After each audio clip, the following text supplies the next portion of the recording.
Hello everyone, welcome in SRG technical. आजच्या व्हिडिओमध्ये आपण syllabus topic 2.8 Kirchhoff's law, Kirchhoff's scientist यांचे लॉ, नियम, कायदे आपण पाहणार आहोत. Kirchhoff's was German scientist. Kirchhoff हे जर्मन सायंटिस्ट होते. He formulated 2 laws. त्यांनी 2 कायदे, 2 नियम बनवलेत with related with the electrical सर्किटच्या संबंधित. The 2 laws are Kirchhoff's voltage law KVL. अतिशय महत्त्वाचे 2 लॉ आहेत इलेक्ट्रिकल सर्किटच्या संबंधित. Kirchhoff's voltage law, Kirchhoff's current law KCL. Kirchhoff's voltage law KVL आणि दुसरा जो लॉ आहे किर्चॉफ्स करंट लॉ KCL. आजच्या व्हिडिओमध्ये आपण हे 2 लॉ व्यवस्थित पद्धतीने समजून घेणार आहोत, शिकणार आहोत. Syllabus topic 2.8.1 Kirchhoff's current law KCL. सुरुवातीला आपण KCL किर्चॉफ्स करंट लॉ हा पाहणार आहोत. Current law, okay, Kirchhoff's current law, ठीक आहे. तर या टॉपिकवरती अशा पद्धतीने प्रश्न विचारतात. State Kirchhoff's current law, okay, म्हणजे किर्चॉफ्स करंट लॉ लिहा. State Kirchhoff's current law and voltage law, okay, म्हणजेच किर्चॉफ्स व्होल्टेज लॉ, ठीक आहे, KCL आणि KVL. आता पहा, before stating, okay, before stating the KCL लिहिण्यापूर्वी let's define the term node.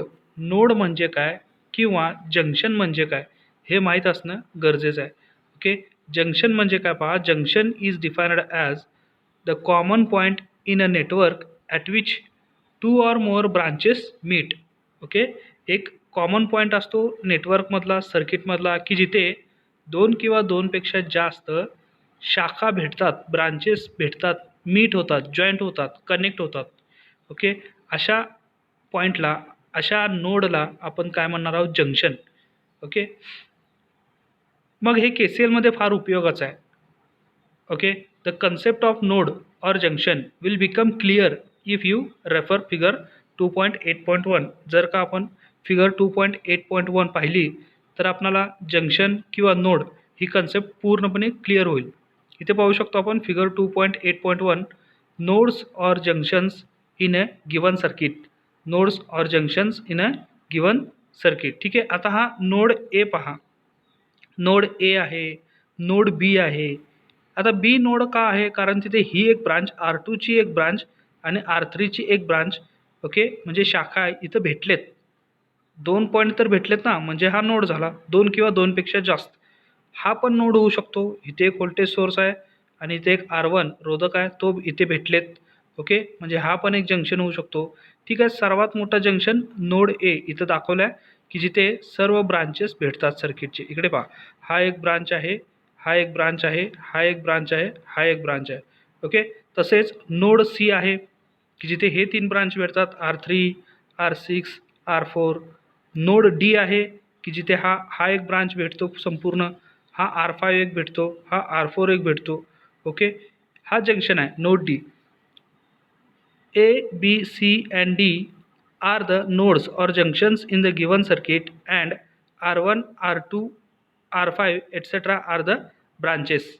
Okay, R1, R2, R5 etc. are the branches. हे branches आहेत, इत्यादी हे ब्रांचेस आहेत. R1 ही एक ब्रांच आहे, R2, R3ची एक ब्रांच आहे, R6ची एक ब्रांच आहे, R5ची एक ब्रांच आहे. ओके, इत्यादी हे काय आहेत, ब्रांचेस आहेत, शाखा आहेत. ओके, फिगर 2.8.1 नोड्स और junctions in a given circuit. Okay, जिथे 2 किंवा 2 पेक्षा जास्त ब्रांचेस भेटतात अशा पॉईंटला आपण नोड किंवा जंक्शन म्हणतो. Okay, statement of KCL. आता KCL किर्चॉफ्स करंट लॉचं विधान काय आहे. Kirchhoff's current law is also called as point law. Kirchhoff's current लॉला आपण पॉईंट लॉ सुद्धा म्हणतो.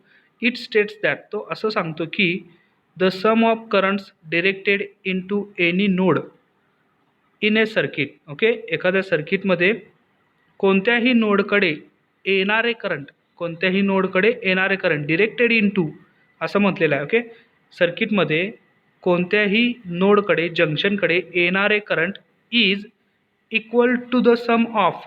ओके, हे बरोबर आहेत की equal to the sum of currents coming out.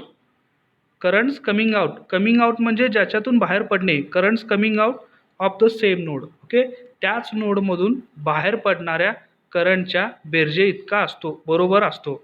Okay, पुन्हा एकदा सांगतोय, Kirchhoff's current law KCL is also called as point law. याला आपण पॉईंट लॉ सुद्धा म्हणतो.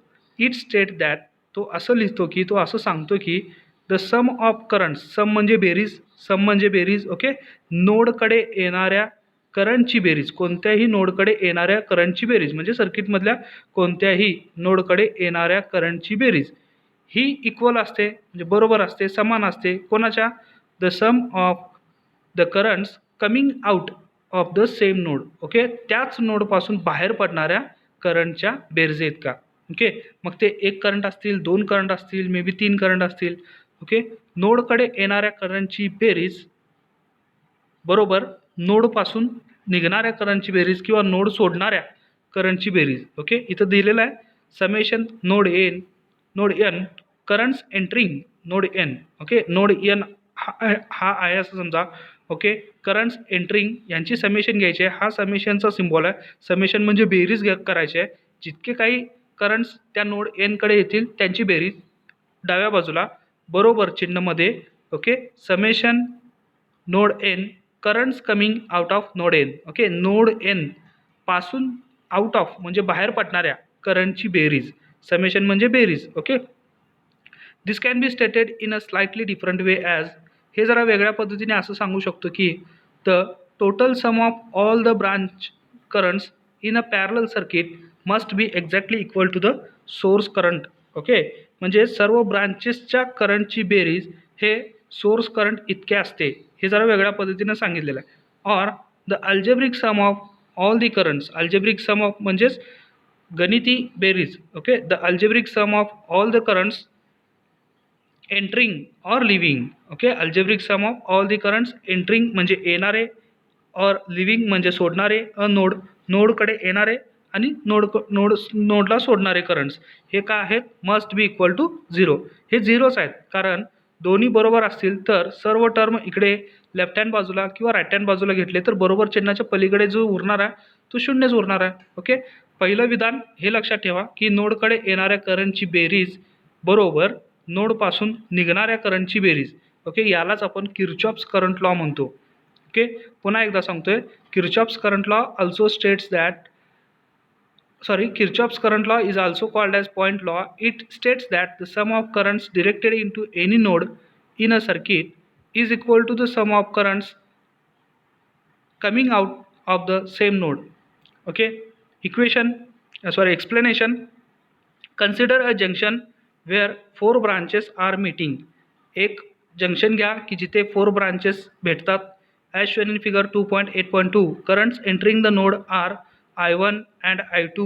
ओके, नोडकडे येणारे करंट्स कोणते आहेत? I1 आणि I2. इथे पाहू शकतो आपण एक फिगर 2.8.2 मध्ये दाखवलेलं आहे, इल्युस्ट्रेशन फॉर KCL. ओके, KCL साठी विस्तारित सांगितलेलं आहे. ठीक आहे, त्याची ही फिगर आहे. हा नोड आहे. ओके, नोडकडे येणारे करंट I1, ॲरो पहा, नोडकडे येणारा करंट I2. ओके, नोडपासून निघणारे करंट I3 आणि हा नोडपासून निघणारा करंट I4. नोड इथे आहे ना, मग नोडमधून बाहेर पडतोय, ॲरो बाहेरच्या दिशेला आहे. ओके, हा पण ॲरो बाहेरच्या दिशेला आहे. ॲरो नोडकडे दाखवतोय, हा ॲरो नोडकडे दाखवतोय, म्हणजे नोडकडे येणारे 2 करंट आहेत, I1 आणि I2. नोडला सोडणारे 2 करंट आहेत, I3 आणि I4. Okay, consider a junction where 4 branches are meeting as shown in figure 2.8.2. Current entering the node are I1 and I2, whereas the current leaving the node are I3 and I4. म्हणजेच नोडपासून सोडणारे current I3 आणि I4 किंवा नोडला सोडणारे. As the node can neither generate nor absorb any current. Okay, node काय करतो? तो स्वतः generate करत नाही किंवा घेत नाही कोणताही current. The total current entering, हे महत्त्वाचं आहे. नोड स्वतः जनरेट करत नाही किंवा तो आपल्या स्वतःकडे घेत नाही कोणताही current. Okay, the total current entering the node and that leaving the node must be equal. Okay, मग नोडकडे येणारे करंट आणि नोडला सोडणारे करंट हे इक्वल असतात, सेम असतात. Currents entering into the node are positive and those coming out are negative. Okay, म्हणजे नोडकडे येणारे करंट पॉझिटिव्ह समजायचे आणि नोडला सोडणारे करंट निगेटिव्ह समजायचे. देअरफॉर I1 प्लस I2 बरोबर चिन्हाच्या डावीकडे, देअरफॉर म्हणजे बरोबर चिन्हाच्या डावीकडे इथं काय लिहिणार, नोडकडे येणाऱ्या करंटची बेरीज I1 प्लस I2 बरोबर उजवीकडे नोडला सोडणाऱ्या करंटची बेरीज I3 प्लस I4. ऑर किंवा सर्व जे करंट्स आहेत ते एकत्रित घ्या, एका साईडला घ्या आणि जो बरोबर चिन्हाच्या पलीकडे जो राहील तो शून्य राहील. ओके, म्हणजेच काय I1 प्लस I2 इकडचे जे I3 प्लस I4 बरोबर चिन्हाच्या पलीकडे असले ते अलीकडे येताना त्यांचं चिन्ह बदल होईल. ओके, म्हणजेच बरोबर चिन्हाच्या इकडे डाव्या बाजूला येताना I3 हा प्लसमध्ये होता, आता इकडे येताना काय होणार मायनस. I4 सुद्धा प्लसमध्ये होता, इकडे येताना काय होणार मायनस. म्हणून I1 प्लस I2 हे पहिल्याचे आहे तसेच पूर्वीचे आहे तसेच. ओके, I3 इकडे येताना काय होईल मायनसमध्ये येईल, प्लस I4 इकडे येताना मायनस I4 येईल. ओके, मग बरोबर चिन्हाच्या उजव्या बाजूला काय शिल्लक राहील शून्य.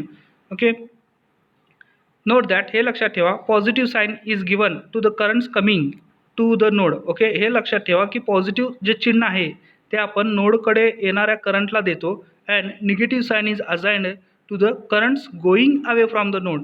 आणि निगेटिव्ह चिन्ह जे आहे ते आपण नोडपासून निघणाऱ्या नोडला सोडणाऱ्या करंटला देतो. Okay, thus we have proved that. अशा पद्धतीने आपण प्रूव्ह केलं की summation I at a node म्हणजे नोडकडे येणारे करंटची बेरीज ओके काय आहे बरोबर शून्य. KCL is generally used to calculate unknown voltage in a given circuit. Okay, Kirchhoff's current law हे आपण माहीत नसलेला व्होल्टेज फाइंड आउट करण्यासाठी यूज करतो, माहीत नसलेला voltage. Okay, verify Kirchhoff's current law KCL for node point A and B. Okay, आता node point A and बीला आपण किर्चॉफ्स करंट लॉ व्हेरीफाय करायचं, सिद्धता करायची त्याची. इथे दिलेला आहे, आता फिगर नीट पाहून घ्या. Figure 2.8.1 given circuit 10 volt 1 kilo ohm, इकडे 1 किलो ओहमचा एक रोधक आहे, एक्स दिलेला आहे 1 किलो ओहम, इथे YZ दिलेला आहे, YZ शाखा दिलेत, Y शाखेला 1 किलो ओहमचा रोधक आहे, Z शाखेला 1 किलो ओहमचा रोधक आहे, म्हणजे Z ब्रांचला Y ब्रांचला. ओके, आणि हा नोड आहे पॉईंट ए आणि बी यांच्यामध्येच आपल्याला KCL प्रूव्ह करायचं आहे. ठीक आहे, आता पहा सोल्युशन काय आहे. स्टेप 1 कॅल्क्युलेट एक्स म्हणजे काय तो पहिल्यांदा कॅल्क्युलेट करायला हवा. ओके, एक्स म्हणजेच इथं दिलेलं आहे एक्स म्हणजेच आता एक्स कॅल्क्युलेट करायचा आहे म्हणजे काय करायचं आहे की तो इक्विव्हॅलंट रोधक शोधायचा आहे. ओके, समतुल्य इथे एक रोधक येईल एक्सच्या ठिकाणी, तो शोधायचा आहे. मग आता इथं 1K आणि 1Kचे जे रोधक आहेत 1 किलो ओहम आणि 1 किलो ओहम ते एकमेकाला कसे आहेत समांतर आहेत. मग समांतर असले तर आपल्याला फॉर्म्युला माहीत आहे, अंशात दोन रोधकांचा गुणाकार छेदात त्याच दोन रोधकांची बेरीज. मग काय येईल 0.5 किलो ओहम येईल. Okay, 1K parallel to 1K. जर सॉल्व्ह केला आपल्याला RT म्हणजेच टोटल रोधक किंवा इक्विव्हॅलंट रोधक आपल्याला 0.5 किलो ओहम मिळेल, तो इथं लिहिला.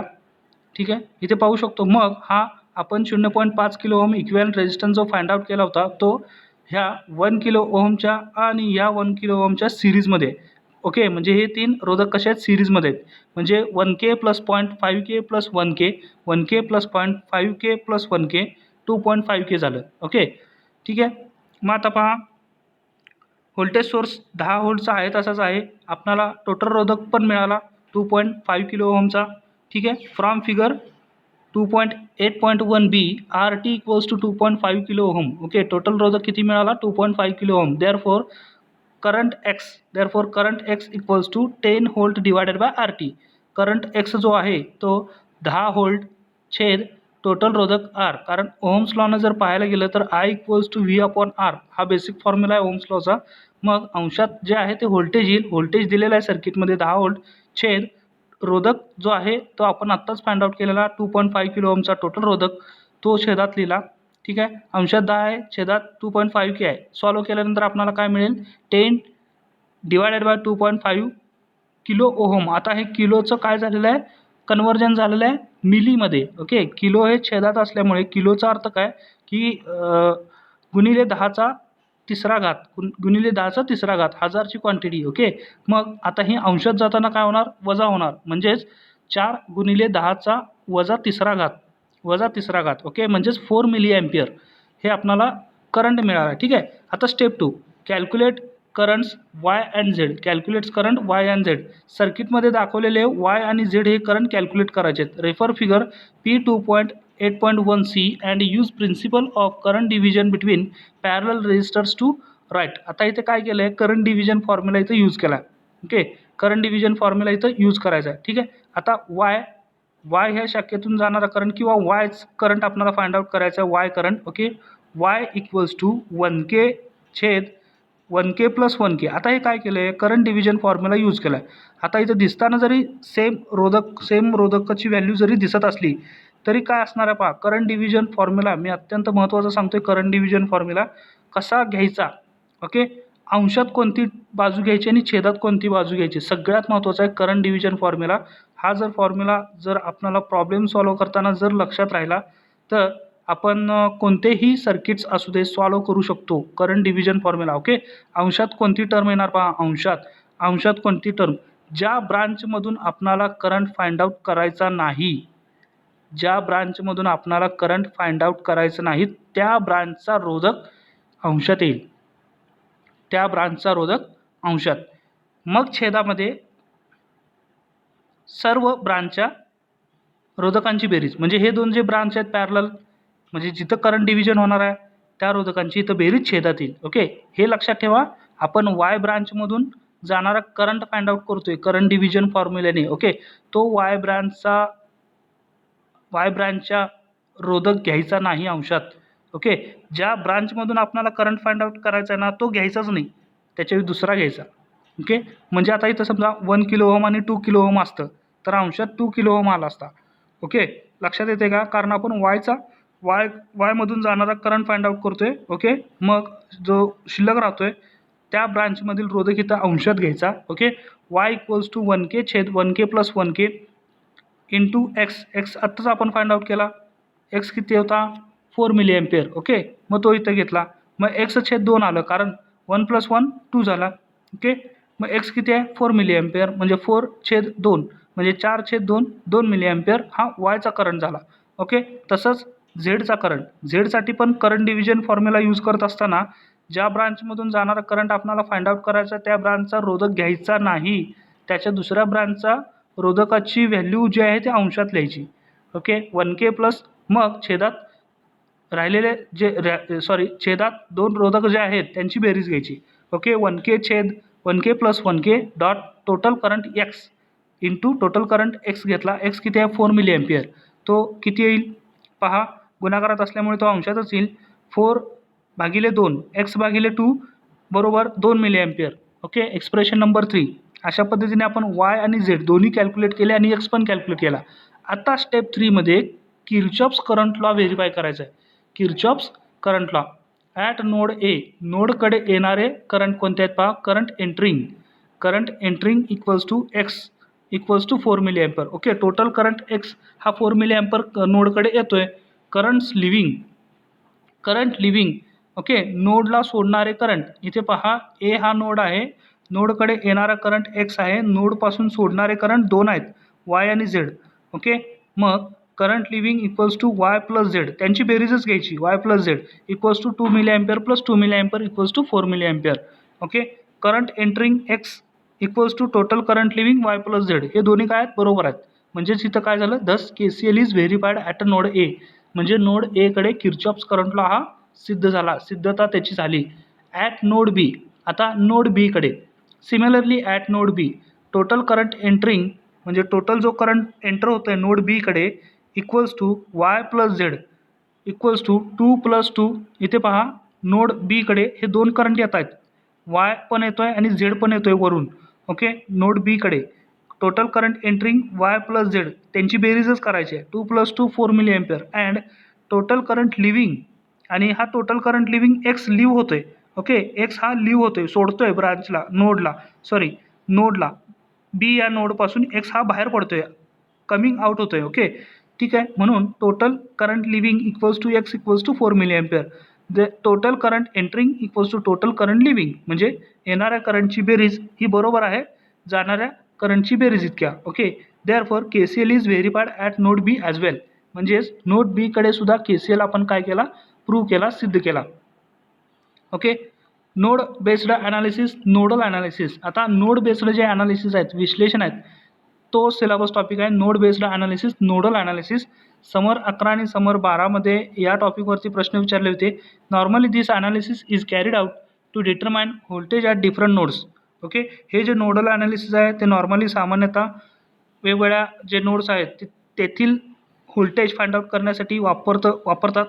However after determination of node voltage, तथापि the node voltage currents determine करण्यासाठी in all branches can also be determined. Okay, म्हणजे सर्व ब्रांचेसचं पण आपण व्होल्टेज आणि करंटसुद्धा डिटरमाइन करू शकतो. Nodal analysis is done by using KCL. जे नोडल ॲनालिसिस केलं जातं ते KCL वापरून केलं जातं. Following steps should be taken while solving problem by nodal analysis. खालील काही स्टेप्स आहेत, ओके, जे की नोडल ॲनालिसिसच्या स्टेप्स सांगतात. Steps 1, identify and mark all the nodes. Okay, ओळखा आणि मार्क करा सर्व nodes including the reference node. Okay, reference नोडला पकडून इन्क्लुडिंग द रेफरन्स नोडला सुद्धा इन्क्लूड करायचं आहे, समाविष्ट करायचं आहे. नोड ओळखायचे आहेत आणि मार्क करायचे आहे. अँड करस्पॉन्डिंग नोड व्होल्टेज, आणि त्याच्याशी संबंधित जो नोड व्होल्टेज आहे तो सुद्धा ओळखायचा आणि मार्क करायचा आहे. Mark all the branch currents. Okay, सर्व ब्रांच करंटला सुद्धा मार्क करा. ब्रांच म्हणजे शाखा, शाखा करंटला सुद्धा मार्क करा. Write the KCL equation at every node. Okay, प्रत्येक नोडकडे KCL इक्वेशन लिहा. प्रत्येक नोडच्या ठिकाणी KCL, किर्चॉफ्स करंट लॉ, म्हणजे नोडकडे येणाऱ्या करंटची बेरीज बरोबर नोडपासून जाणाऱ्या करंटची बेरीज, हे प्रत्येक नोडला लिहा. In terms of conductance G, node voltage and currents. ठीक आहे, म्हणजे in terms of conductance G, गरज पडल्यास कंडक्टन्स Gच्या स्वरूपात सुद्धा लिहा. नोड व्होल्टेज अँड करंट्स लिहा. Transform the KCL equation into matrix form. जे KCL इक्वेशन आपल्याला जे मिळेल त्याला मॅट्रिक्स फॉर्ममध्ये ट्रान्सफॉर्म करा, कन्वर्ट करा. And solve them using Cramer's rule, आणि क्रॅमर्स रूलने त्यांना सॉल्व करा. क्रॅमर्स रूल वापरून to obtain various node voltage. Okay, वेगवेगळे नोड व्होल्टेज मिळवण्यासाठी. Reference node D. आता इथं पहा रेफरन्स नोड D सुद्धा दिलेला आहे. ठीक आहे, the reference node D can be defined as the node that has the largest number of element connected to it. Okay, reference node D जो असतो तो असा असतो की जिथे सर्वात जास्त जे एलिमेंट आहेत तिथं कनेक्ट असतात. ओके, हा व्होल्टेज सोर्सचा एक एलिमेंट आहे, हा R3चा एक एलिमेंट आहे, हा R4चा एक एलिमेंट आहे, आणि हा V2चा एक एलिमेंट आहे की जिथं रेफरन्स नोडला कनेक्ट आहेत. ओके, इथे पाहू शकतो the reference node D can be also defined as node that has largest number of elements connected to it. Refer the following circuit diagram to understand this concept. खालील diagram जर refer केली तर आपल्याला ही concept लक्षात येईल. The directions of branch currents are arbitrarily decided. Okay, the direction of branch current जे आहेत ते आपण आर्बिट्ररी डिसाईड करायचे आहेत, ठरवायचे आहेत. ओके, इथं पहा I1ची दिशा इकडे दाखवलेली आहे, I2 इकडे आहे, I3 इकडे आहे, पुन्हा I4 इकडे आहे. I4 हा C नोडला सोडतो, I5 हा सुद्धा C नोडपासून सोडतो. ठीक आहे, आता पहा हे example. Find current through 10 ohm resistor by nodal analysis. Okay, nodal ॲनालिसिसनुसार 10 ओहम या रोधकामधून जाणारा करंट फाइंड आउट करायचा आहे. नोडल ॲनालिसिस यूज करायचे. ओके, विंटर 10ला अशा पद्धतीचा प्रश्न होता 4 मार्क्सला. डायग्राम व्यवस्थित पाहून घ्या. कोणकोणत्या गोष्टी दिलेल्या आहेत, कोणकोणत्या गोष्टी करायच्या आहेत.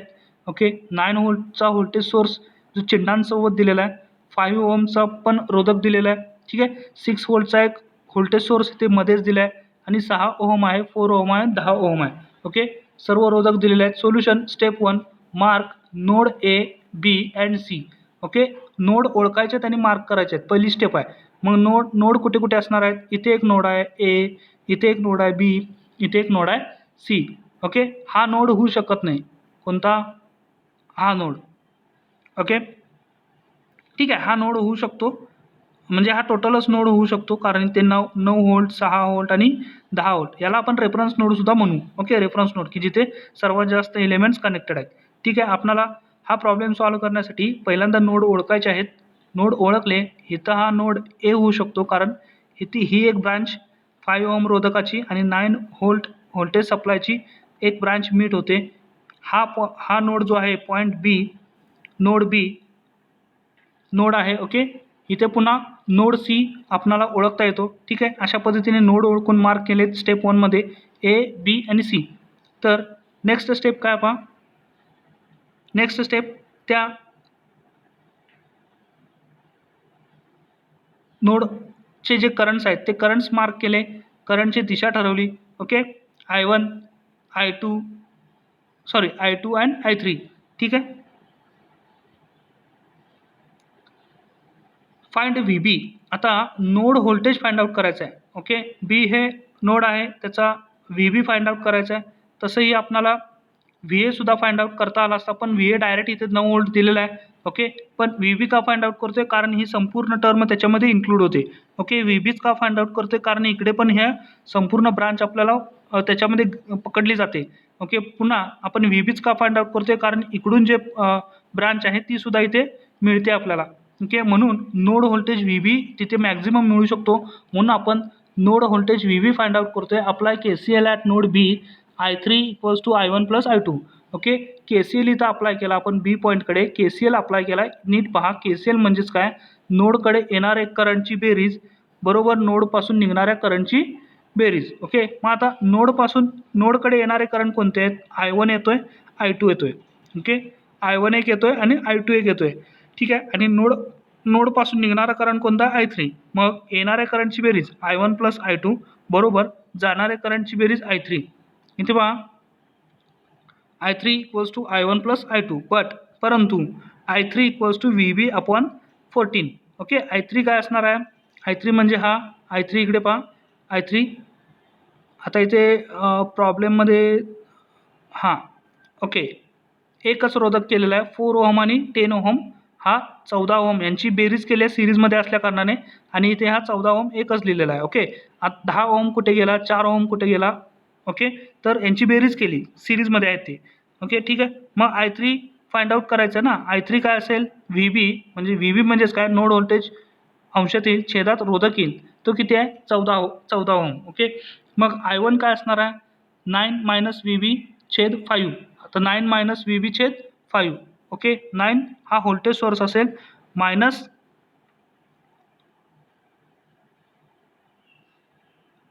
VB छेद 5 अँड I2 काय असेल, 6 मायनस VB छेद 6. ओके, 6 मायनस VB छेद 6. इथं पहा, 9 मायनस VB कसा आला, I2ची व्हॅल्यू, I2 हा नोडकडे येतोय, म्हणजेच जर का आपण पाहिलं साइन कन्व्हेन्शन ते पुढे येणार आहे. ओके, आता हा व्होल्टेज राईज होतोय, निगेटिव्हपासून पॉझिटिव्हकडे जातोय, हा व्होल्टेज राईज होतोय. ओके, म्हणजेच मायनस घ्यायला हवं, व्होल्टेज जर ड्रॉप होत असेल तर वजाबाकी घ्यायला हवी. ओके, इकडे जर पाहिलं आपण तर अशा पद्धतीने निगेटिव्हपासून पॉझिटिव्हकडे जातोय, VB म्हणून मायनस घेतला.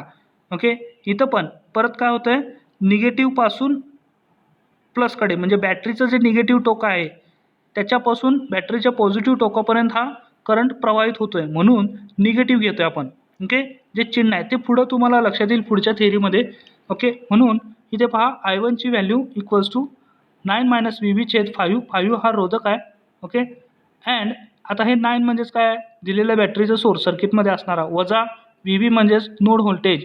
ओके, जो टोटल व्होल्टेज आहे तो इथे येईल, पण मायनस का घेतलं हे तुम्हाला सांगितलं, कारण व्होल्टेज राईज होतो तिथे, छेद 5, छेदात 5 काय आहे, हा रोधक आहे, म्हणजेच व्होल्टेज छेद रोधक आपल्याला काय मिळेल, करंट मिळेल. म्हणून I1ची व्हॅल्यू काय दिली, 9 मायनस VB छेद 5 अँड I2 6 मायनस VB छेद 6. देअरफॉर VB छेद 14 KCL नुसार I3 इकडे आहे.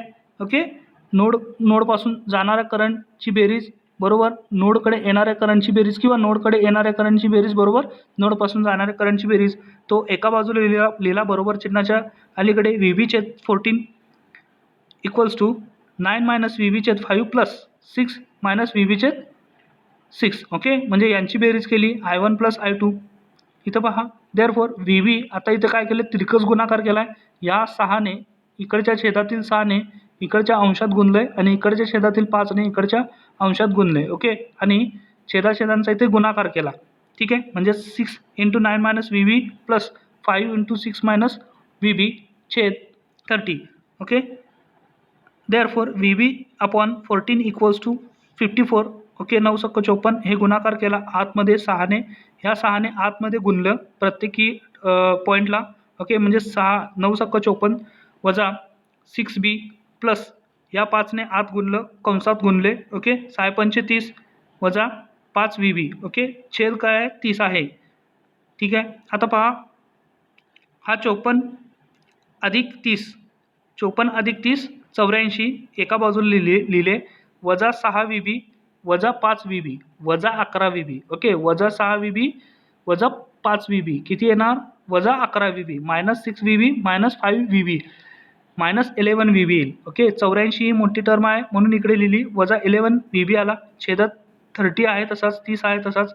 ओके आता काय केलं पहा हा जो 30 आहे तो इकडे घेतला म्हणजे अंशात छेदात होता तो इकडे घेतला किती आला तो 30vb झाला आणि इकडचा जो 14 होता तो इकडे दिला म्हणजेच इकडे परत तो काय केला गुणाकारात गेला छेदात असताना. ओके मग काय होईल पहा देअरफॉर 30vb इक्वल्स टू या 14ने आतमध्ये गुणलं.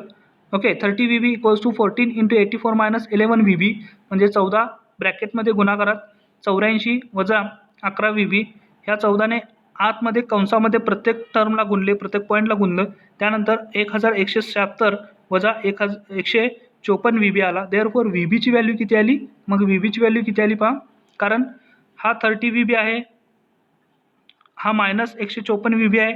ह्या मायनस 154vbला इकडे घ्या किंवा ह्या प्लस 30vbला इकडे घ्या. ओके आन्सर तेच येणार आहे. मग ह्या मायनस 154vbला इकडे घेतलं तर किती होणार 184vb. ओके 1176 आहे तसंच. मग फक्त vb इथे ठेवा आणि 184 जे होतं ते इकडे बरोबर चिन्हाच्या इकडे पाठवा. मग इथे गुणाकारात असलेलं 184vb बरोबर चिन्हाच्या पलीकडे जाताना भागाकारात जाईल म्हणजेच 1176 भागिले 184 राहील. मग यांचा भाग जाईल 1176 भागिले 184 6.4 मिळेल आपल्याला जी किती नोड व्होल्टेज VBची व्हॅल्यू असणार आहे. Okay step 3 find the current through 10 ohm that is I3. आता आपल्याला काय करायचं 10 ओहममधून जाणाऱ्या करंटची व्हॅल्यू मोजायची म्हणजे ह्या शाखेतून जाणार आहे. आता आपल्याला नोड व्होल्टेज VB मिळालं ना 6.4. Okay 6.4 volt. Find the current through 10 ohm that is I3 find out करायचं. I3 इक्वल्स टू VB/14 हे फॉर्म्युला आपल्याकडे होताच. मग VBच्या ठिकाणी 6.4 ही किंमत ठेवा छेद 14 आहे तसंच मिळेल. I3 मिळेल आपल्याला 0.4571 एम्पियर. ओके 0.4571 एम्पियर इतका हा करंट I3 या ब्रांचमधून फ्लो होतोय. हे आपण नोडल ॲनालिसिसनं सोडवलं. हे नोडल ॲनालिसिसचं एक एक्झाम्पल होतं. ओके हा KCL होता. KVL आपण नेक्स्ट लेक्चरमध्ये पाहणार आहोत. KCL पुन्हा एकदा आपण व्यवस्थित कोणकोणत्या गोष्टी आता आपण पहिल्या तर समजावून घेऊया. ओके इथं पहा किर्चॉफ्स लॉ आपण पाहतोय त्याच्यामध्ये 2 लॉ आहेत किर्चॉफ्स व्होल्टेज लॉ आणि किर्चॉफ्स करंट लॉ. पैकी आपण किर्चॉफ्स करंट लॉ पहिल्यांदा पाहत होतो पाहिला आहे. ओके किर्चॉफ्स करंट लॉचं स्टेटमेंट काय आहे पुन्हा एकदा सांगतोय. Kirchhoff's current law KCL is also called as point law त्याला आपण पॉईंट लॉ सुद्धा म्हणतो. It states that the sum of currents directed into any node. Okay कोणत्याही नोडकडे येणाऱ्या करंटची बेरीज सर्किटमध्ये. ओके सर्किटमध्ये कोणत्याही नोडकडे येणाऱ्या करंटची बेरीज ही बरोबर असते त्या सेम नोडला सोडणाऱ्या करंटच्या बेरीज आहेत का. ओके हा KCL आहे. KCL आपण प्रूव्ह पण केला. I1 plus I2 equals to I3 plus I4. Node analysis म्हणजे काय नोडल ॲनालिसिस म्हणजे काय म्हणजे नोड व्होल्टेज फाइंड आउट करणे आणि कोणत्याही ब्रांचमधून जाणारा करंट फाइंड आउट करणे. ओके हे आपण पाहिलं. किर्चॉफ्स व्होल्टेज लॉ जो आहे तो आपण नेक्स्ट लेक्चरमध्ये पाहणार आहोत. Okay so next lecture next video keep watching SRG technical and thanks for watching this video.